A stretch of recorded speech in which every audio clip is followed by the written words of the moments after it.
Hello everyone, सर्व education से मैं रंजना गुप्ता। तो हमने क्लास 11th की बिजनेस स्टडीज का chapter number 4 business services start किया था और फर्स्ट लेक्चर में हमने डिस्कस किया था सर्विसेज के बारे में कि सर्विसेज क्या होती हैं और कितने तरह की सर्विसेज होती हैं। तो सर्विसेज तीन ही तरह की होती हैं, business services, social services and personal services. Business services chapter है तो इस चैप्टर में हम सिर्फ क्या पढ़ने वाले हैं, बिजनेस सर्विसेज के ही बारे में पढ़ेंगे कि बिजनेस सर्विसेज होती क्या है और कितने तरह की होती है। तो बिजनेस सर्विसेज वो सारी सर्विसेज जो एक बिजनेस यूज कर रहा है अपने बिजनेस की एक्टिविटीज की स्मूथ फंक्शनिंग के लिए, कि मेरे बिजनेस की जो एक्टिविटीज है वो स्मूथली परफॉर्म हो सके, उसके लिए जो भी सर्विसेज मैं यूज करूंगी वो सारी सर्विसेज होंगी बिजनेस सर्विसेज। तो ऐसी बहुत सारी सर्विसेज होती हैं जो एक बिजनेसमैन यूज करता है अपनी एक्टिविटीज की स्मूथ फंक्शनिंग के लिए, जैसे कि banking services, insurance services, warehousing services, transportation services and postal and telecom services. तो वन बाय वन हम इन सभी सर्विसेज के बारे में डिस्कस करेंगे, लेकिन इस लेक्चर में हम बैंकिंग सर्विसेज के बारे में ही डिस्कस करेंगे। तो बैंकिंग सर्विसेज क्या होती हैं? बैंक हमें बैंकिंग सर्विसेज प्रोवाइड करता है। बैंक का क्या काम है? बैंक हमारे पैसे एज अ डिपॉजिट एक्सेप्ट करेगा और उस पैसे को बिजनेसेस को लोन देने के लिए यूज करेगा। जो पैसा हम बैंक में डिपॉजिट करवाते हैं, बैंक उसे लोन प्रोवाइड करने के पर्पस के लिए यूज करता है। बेसिकली बैंक हमारे पैसे को बिजनेसेस की फाइनेंशियल नीड पूरी करने के लिए यूज करता है और उस लोन पे बैंक उनसे क्या चार्ज करता है? इंटरेस्ट भी चार्ज करता है। तो ये बेसिक फंक्शन है जो कोई भी एक बैंक परफॉर्म करता है कि हमारे डिपॉजिट एक्सेप्ट करता है और उसे लोन देने के लिए यूज करता है। और भी बहुत सारे सर्विसेज हैं जो हमें बैंक प्रोवाइड करता है, जिनके बारे में हम आगे डिस्कस करेंगे। लेकिन उससे पहले हम समझेंगे टाइप्स ऑफ अकाउंट्स। देखो, मैंने अभी कहा कि हम बैंक में पैसे डिपॉजिट करवाते हैं, तो बैंक में पैसे डिपॉजिट करवाने के लिए हमें बैंक में एक अकाउंट ओपन करवाना पड़ता है। अब वो बैंक में अकाउंट जो हम ओपन करवा रहे हैं वो भी 5 तरह के अकाउंट्स हम ओपन करवा सकते हैं। फिक्स डिपॉजिट अकाउंट भी ओपन करवा सकते हैं, रेकरिंग डिपॉजिट अकाउंट भी हम ओपन करवा सकते हैं, savings deposit account, current deposit account and multiple option deposit account. ये 5 तरह के अकाउंट्स हम बैंक में ओपन करवा सकते हैं। तो पहले तो हमें ये पता होना चाहिए कि फिक्स्ड डिपॉजिट क्या है, रेकरिंग डिपॉजिट, सेविंग, करंट, ये अकाउंट्स होते कौन से हैं। तो सबसे पहला अकाउंट है fixed deposit account. Fixed deposit account एक ऐसा अकाउंट जो आप फिक्स्ड टाइम पीरियड के लिए ओपन करवा रहे हो और उसमें एक लमसम अमाउंट, लमसम यानी कि एक टोटल अमाउंट 4 लाख, 5 लाख, 10 लाख, वो कितनी भी हो सकती है, वो अमाउंट डिपॉजिट करवा रहे हो फॉर फिक्स टाइम पीरियड के लिए, उसे हम कहेंगे फिक्स डिपॉजिट अकाउंट। जब वो पीरियड एक्सपायर हो जाएगा वो पैसे हमें वापस मिल जाएंगे। तो जब हम किसी अकाउंट में एक lump sum total amount fix time period के लिए डिपॉजिट करवाते हैं और उस अमाउंट के ऊपर उतने टाइम पीरियड के लिए बैंक हमें इंटरेस्ट भी पे करता है, उस अकाउंट को हम कहते हैं फिक्स्ड डिपॉजिट अकाउंट। नेक्स्ट है रेकरिंग डिपॉजिट अकाउंट। देखो, रेकरिंग और फिक्स्ड डिपॉजिट अकाउंट सिमिलर है। फिक्स्ड डिपॉजिट अकाउंट भी हम एक फिक्स टाइम पीरियड के लिए ओपन करवा रहे हैं और रेकरिंग डिपॉजिट अकाउंट भी एक फिक्स टाइम पीरियड के लिए ही ओपन होता है। अब डिफरेंस क्या है इन दोनों में? फिक्स्ड डिपॉजिट अकाउंट में आप एक लमसम अमाउंट डिपॉजिट करवा रहे हो, लेकिन रेकरिंग डिपॉजिट अकाउंट में हम लमसम अमाउंट डिपॉजिट नहीं करवाते, बल्कि सेम इंटरवल पर एक सेम अमाउंट डिपॉजिट करवाते हैं। रिपीट ट्रांजैक्शन करते हैं रेकरिंग डिपॉजिट अकाउंट में।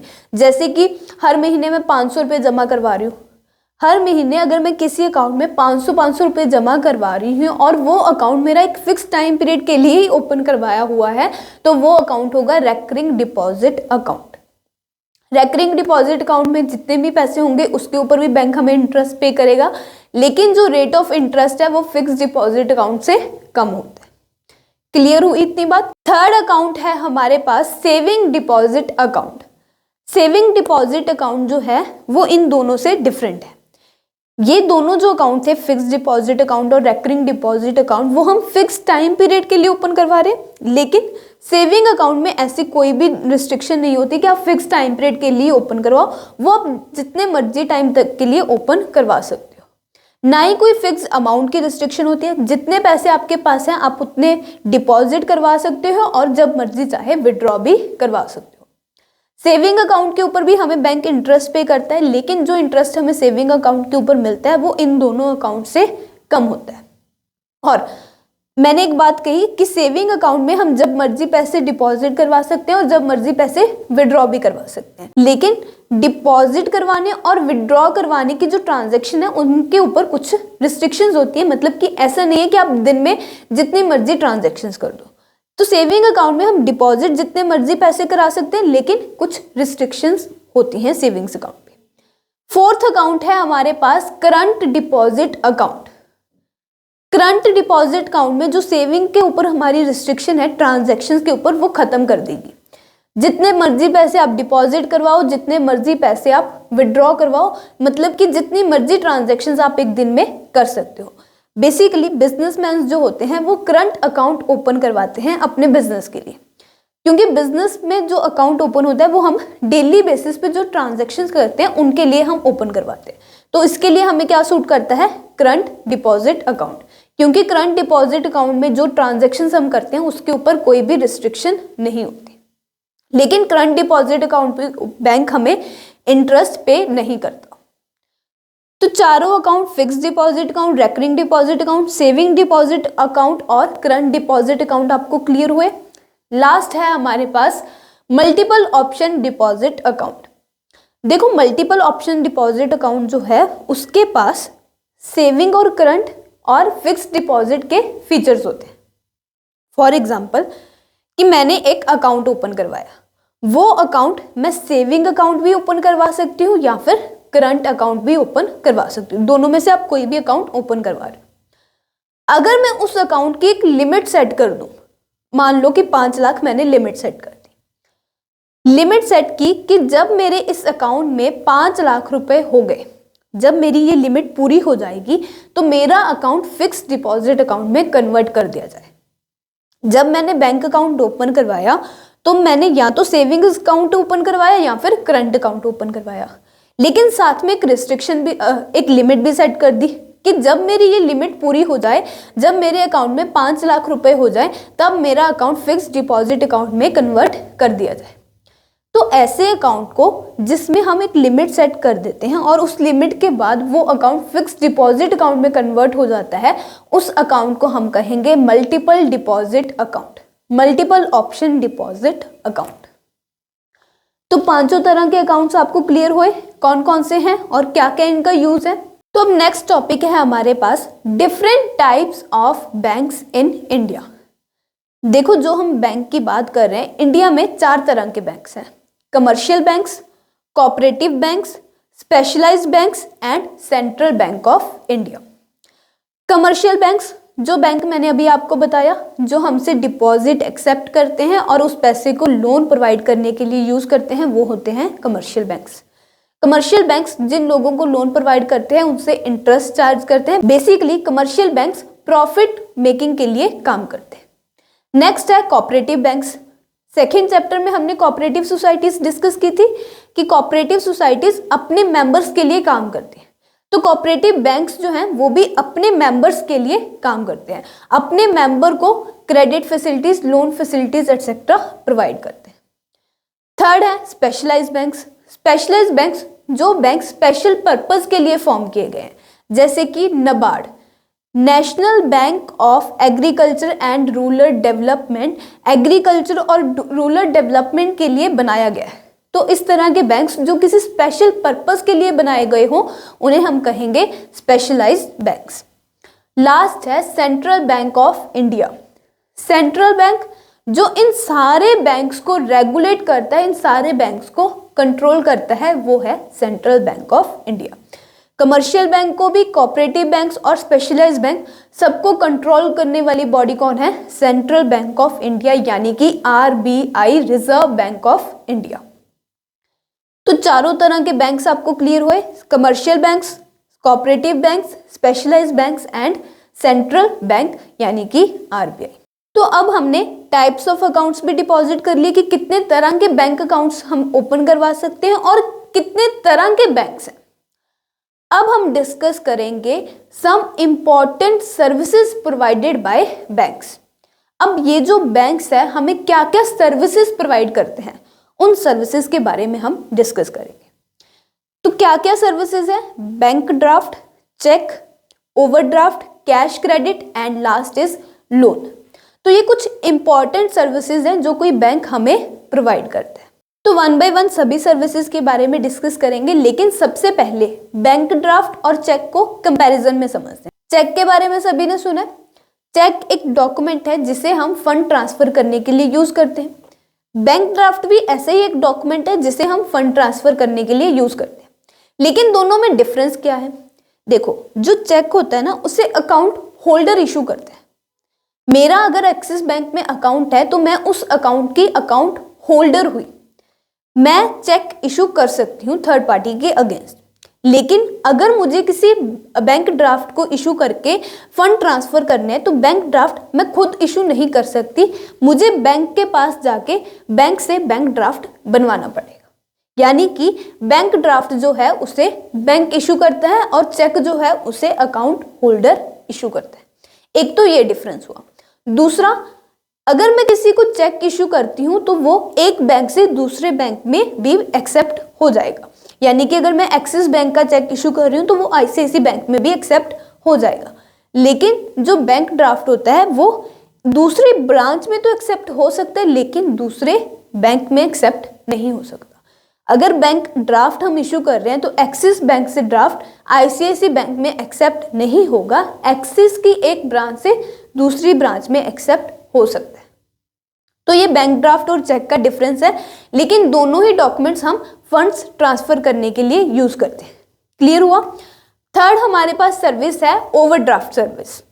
देखो, नॉर्मली क्या होता है, हमारे अकाउंट में जितने पैसे हम उतने ही पैसे यूज कर सकते हैं, लेकिन बैंक हमें ओवरड्राफ्ट की भी फैसिलिटी देती है। बैंक हमें कहता है कि आपके पास अगर पैसे नहीं है, आपके अकाउंट में जीरो बैलेंस है, तो आप क्या करो, मुझसे पैसे बोरो कर लो। तो बैंक हमें अगर हमारे अकाउंट में पैसे नहीं भी है तो हमें पैसे यूज करने देती है। उस फैसिलिटी को हम कहेंगे ओवरड्राफ्ट फैसिलिटी। लेकिन ऐसा नहीं है कि आप जितने मर्जी पैसे यूज करो, आप एक स्पेसिफिक लिमिट, जो लिमिट आप सर्टेन करोगे, सेट करोगे, उस लिमिट तक ही पैसे यूज कर सकते हो, बैंक से बोरो कर सकते हो। क्लियर हुई बात? फोर्थ है कैश क्रेडिट। देखो, कैश क्रेडिट भी ओवरड्राफ्ट की तरह ही एक फैसिलिटी है। ओवरड्राफ्ट में भी हम बैंक से पैसे एक्स्ट्रा बोरो कर रहे हैं और कैश क्रेडिट में भी हम बैंक से एक्स्ट्रा पैसे बोरो कर रहे हैं। लेकिन दोनों में क्या डिफरेंस है? ओवरड्राफ्ट में हम जो अमाउंट बोरो कर रहे हैं वो स्मॉल क्वांटिटी में हमें बैंक देती है, लेकिन कैश क्रेडिट में जो हमें बैंक प्रोवाइड कर रही है एक्स्ट्रा अमाउंट, वो लार्ज क्वांटिटी में प्रोवाइड कर देती है। तो ये बेसिक्स है, इन दोनों में डिफरेंस है। लास्ट सर्विस जो बैंक हमें प्रोवाइड करता है वो है लोन। बैंक हमें short term, medium term, long term, ये सारे लोन्स प्रोवाइड करता है। सिक्योर्ड लोन्स भी प्रोवाइड करता है और अनसिक्योर्ड लोन्स भी प्रोवाइड करता है। सिक्योर्ड लोन्स कौन से होते हैं? जो आप बैंक से पैसे ले रहे हो, अगर उसके बदले में आप बैंक को कोई सिक्योरिटी दे रहे हो तो वो है सिक्योर्ड लोन्स। अगर आप बैंक से पैसे ले रहे हो एज अ लोन, लेकिन उसके बदले कोई भी सिक्योरिटी नहीं दे रहे, तो वो होगा अनसिक्योर्ड लोन। तो बैंक हमें short term, medium term, long term, ये सभी तरह के लोन प्रोवाइड्स करता है। सिक्योर्ड और अनसिक्योर्ड लोन्स भी प्रोवाइड करता है। और इस पैसे पे बैंक हमसे क्या चार्ज करता है? इंटरेस्ट चार्ज करता है। तो ये कुछ सर्विसेज हैं जो बैंक हमें प्रोवाइड करता है, लेकिन इनके अलावा भी बैंक हमें बहुत सारी सर्विसेज प्रोवाइड करता है, जिनमें से एक है ई बैंकिंग सर्विसेज। आजकल बैंक हमें इलेक्ट्रॉनिक बैंकिंग सर्विसेज भी प्रोवाइड कर रहा है। आप electronic banking, online banking, digital banking कुछ भी बोल सकते हो। लेकिन इलेक्ट्रॉनिक बैंकिंग होती क्या है? देखो, पहले अगर आपको बैंक से कोई भी काम करवाना होता था, पैसे ट्रांसफर कराने हैं या फिर आपको अपने अकाउंट की कोई इंफॉर्मेशन चाहिए, उसके लिए हमें क्या करना पड़ता था? बैंक जाना पड़ता था।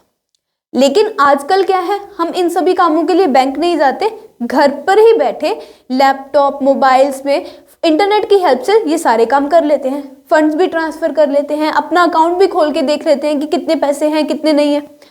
तो ये जो हम इंटरनेट की हेल्प से अपने बैंक अकाउंट को असेस करने लगे हैं, इसे हम कहते हैं ई बैंकिंग।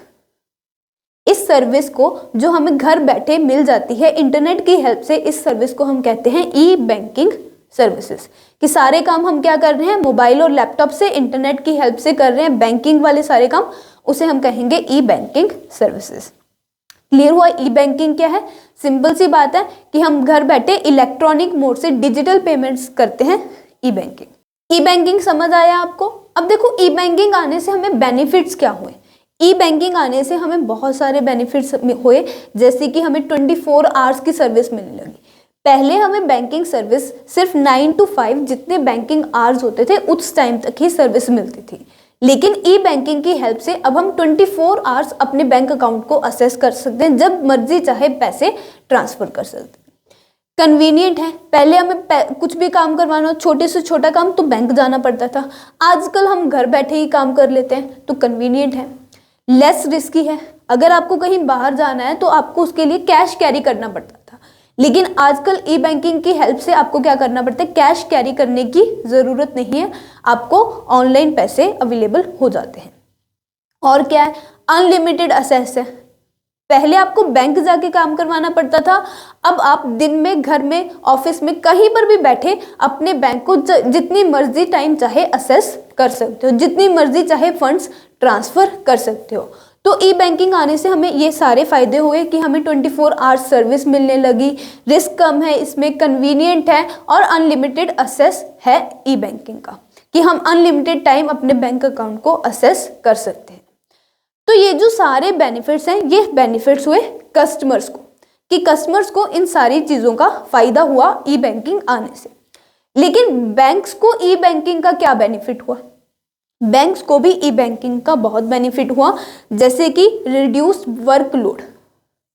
पहले आप छोटे से छोटा काम करवाने के लिए बैंक जाते थे, अब आप छोटे से छोटे काम के लिए बैंक नहीं जाते, घर पे बैठे कर लेते हो।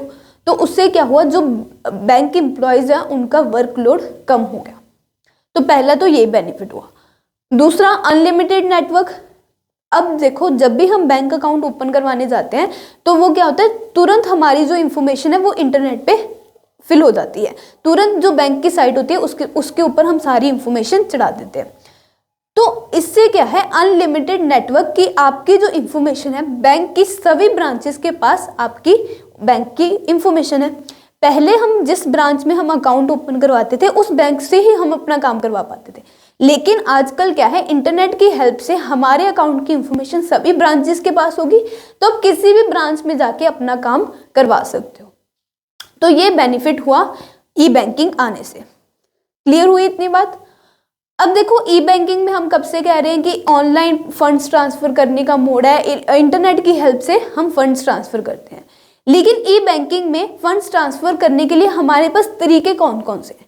Different methods of E banking, कि कितने तरीकों से हम ई बैंकिंग में फंड्स ट्रांसफर कर सकते हैं। तो सबसे पहला है डेबिट कार्ड। डेबिट कार्ड और क्रेडिट कार्ड के बारे में आपने सुना है। डेबिट कार्ड और क्रेडिट कार्ड प्लास्टिक कार्ड्स हैं जो बैंक हमें इशू करता है।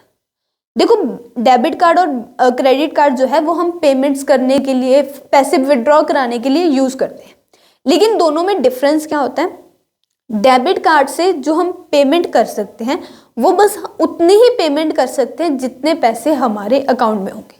फॉर एग्जाम्पल, अगर मेरे अकाउंट में 2 लाख रुपए हैं तो डेबिट कार्ड की हेल्प से मैं सिर्फ 2 लाख तक की पेमेंट कर सकती हूँ या 2 लाख ही विड्रॉ करवा सकती हूँ। लेकिन क्रेडिट कार्ड जो है, जो हमने ओवरड्राफ्ट फैसिलिटी डिस्कस की थी, क्रेडिट कार्ड वो फैसिलिटी है। देखो, डेबिट कार्ड में तो जितने अकाउंट में मेरे पैसे हैं मैं उतने यूज कर सकती हूँ, लेकिन क्रेडिट कार्ड में मान लो आपके अकाउंट में 0 बैलेंस है, तब भी आप क्रेडिट कार्ड की हेल्प से पैसे यूज कर सकते हो, पेमेंट्स कर सकते हो, लेकिन एक स्पेसिफाइड लिमिट तक। जितनी आपकी क्रेडिट कार्ड की लिमिट होगी उतनी लिमिट तक आप पेमेंट्स कर सकते हो, चाहे आपके अकाउंट में 0 बैलेंस है। समझ आई? वो पैसे आपको एक सर्टेन टाइम के बाद बैंक को रिटर्न करने होते हैं। बेसिकली जैसे हम ओवरड्राफ्ट में बैंक से पैसे बोरो कर रहे हैं, वैसे ही क्रेडिट कार्ड में भी हम अपनी लिमिट के अकॉर्डिंग बैंक से पैसे बोरो कर रहे हैं। तो डेबिट कार्ड और क्रेडिट कार्ड समझ आए, दो प्लास्टिक कार्ड्स हैं जो बैंक हमें इशू करते हैं, जिन्हें हम पेमेंट्स करने के लिए, फंड्स विड्रॉ करवाने के लिए यूज करते हैं। दोनों का डिफरेंस भी पता लग गया। अब थर्ड है हमारे पास ATM. ATM automated teller machine. देखो, जो टेलर है ना, वो बैंक में जो कैशियर होता है उसे कहते हैं। कैशियर बेसिकली बैंक एम्प्लॉय जो हमारे डिपॉजिट्स एक्सेप्ट करता है और हमें पैसे पेमेंट करता है, तो वो कैशियर जो होता है उसे हम टेलर भी बोलते हैं। तो एटीएम ऑटोमेटेड टेलर मशीन एक मैकेनिकल और ऑटोमेटेड मशीन है जो कैशियर का काम करती है, जो हमसे पैसे एक्सेप्ट भी करती है एज अ डिपॉजिट, और हमें पैसे अगर हमें विड्रॉ करवाने तो हमें पेमेंट भी करती है। तो ई बैंकिंग आने के बाद एटीएम मशीन्स भी हर जगह लगाई गई। एटीएम मशीन्स जो हैं वो 24 आवर्स हमें कैशियर की फैसिलिटी प्रोवाइड करती है। बैंक में जो कैशियर होता है वो बैंक टाइमिंग तक ही हमें फैसिलिटी प्रोवाइड करता है, कैश डिपॉजिट्स करता है और विड्रॉ करने देता है। लेकिन जो एटीएम मशीन्स है उन्हें आप 24 आवर्स असेस कर सकते हो, जब मर्जी पैसे डिपॉजिट करवा सकते हो और जब मर्जी उनमें से पैसे विड्रॉ करवा सकते हो by using plastic cards. Debit card और क्रेडिट कार्ड यूज करके आप एटीएम मशीन से कभी भी पैसे विड्रॉ करवा सकते हो या फिर डिपॉजिट भी करवा सकते हो। क्लियर हुई इतनी बात? अब नेक्स्ट हमारे पास है NEFT and RTGS. NEFT and RTGS है जो वो इलेक्ट्रॉनिक फंड्स ट्रांसफर करने के दो सिस्टम्स हैं, national electronic fund transfer and real time gross settlement.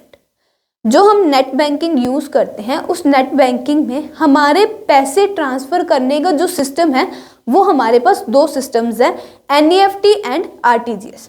देखो, दोनों ही फंड्स ट्रांसफर करने के सिस्टम है, लेकिन दोनों में थोड़ा थोड़ा डिफरेंस है। जैसे कि अगर आपको एनईएफटी यूज करके पैसे ट्रांसफर करने हैं तो एनईएफटी में कोई भी मिनिमम वैल्यू नहीं है, मतलब कि आप 1 रुपया भी ट्रांसफर कर सकते हो, 2 रुपये भी ट्रांसफर कर सकते हो। लेकिन आरटीजीएस अगर आपको यूज करना है तो उसके लिए मिनिमम वैल्यू है 2 लाख। 2 लाख से कम की अमाउंट आप आरटीजीएस के थ्रू ट्रांसफर नहीं कर सकते। मैक्सिमम वैल्यू दोनों में ही नहीं है। मैक्सिमम आप एनईएफटी में भी जितने मर्जी पैसे ट्रांसफर कर सकते हो और आरटीजीएस में भी जितने मर्जी पैसे ट्रांसफर कर सकते हो। लेकिन एक और डिफरेंस है दोनों में। एनईएफटी यूज करके जब आप फंड्स ट्रांसफर करते हो तो एनईएफटी कुछ टाइम लेता है पैसे ट्रांसफर करने के लिए, 1 घंटा, 2 घंटे, 3 घंटे, ऐसे कुछ टाइम के बाद वो पैसे ट्रांसफर करता है। लेकिन जब हम आरटीजीएस यूज करके पैसे ट्रांसफर करते हैं तो आरटीजीएस तुरंत ट्रांजैक्शन कर देता है, वो बिल्कुल भी टाइम कंज्यूमिंग नहीं है, वो बिल्कुल भी टाइम नहीं लेता। तो एनईएफटी और आरटीजीएस दोनों ही पेमेंट ट्रांसफर करने के मेथड है। एनईएफटी में कोई मिनिमम लिमिट नहीं होती, आरटीजीएस में मिनिमम लिमिट है 2 लाख की। एनईएफटी में कुछ टाइम के बाद पैसे ट्रांसफर होते हैं और आरटीजीएस में तुरंत पैसे ट्रांसफर हो जाते हैं। अगर आप एनईएफटी यूज करके पैसे ट्रांसफर करते हो तो बैंक आपसे कोई भी चार्जेस नहीं लेता, लेकिन अगर आप आरटीजीएस यूज करके पैसे ट्रांसफर करोगे तो उसके ऊपर बैंक आपसे कुछ ना कुछ चार्जेस कट करेगा। तो ये डिफरेंस था एनईएफटी और आरटीजीएस में। होप आपको समझ आया होगा। 5 methods, debit card, credit card, ATM machines और एनईएफटी एंड आरटीजीएस। तो होप आपको बैंकिंग सर्विसेज समझ आई होंगी, types of accounts, types of banks और कितने तरह के बैंक हमें सर्विसेज प्रोवाइड करता है, ई बैंकिंग सर्विस क्या है, सारे टॉपिक्स क्लियर हुए होंगे। अगर आपको कोई भी डाउट हो, कोई भी क्वेरी हो तो आप हमें कमेंट सेक्शन में अपनी क्वेरी ड्रॉप करके पूछ सकते हो या फिर डिस्क्रिप्शन में mention WhatsApp, Instagram, Facebook accounts के थ्रू भी अपनी क्वेरी हमसे पूछ सकते हो। Thank you so much. मिलते हैं नेक्स्ट लेक्चर में। नेक्स्ट लेक्चर में हम इंश्योरेंस सर्विसेज डिस्कस करेंगे। तब तक के लिए हैव अ गुड डे।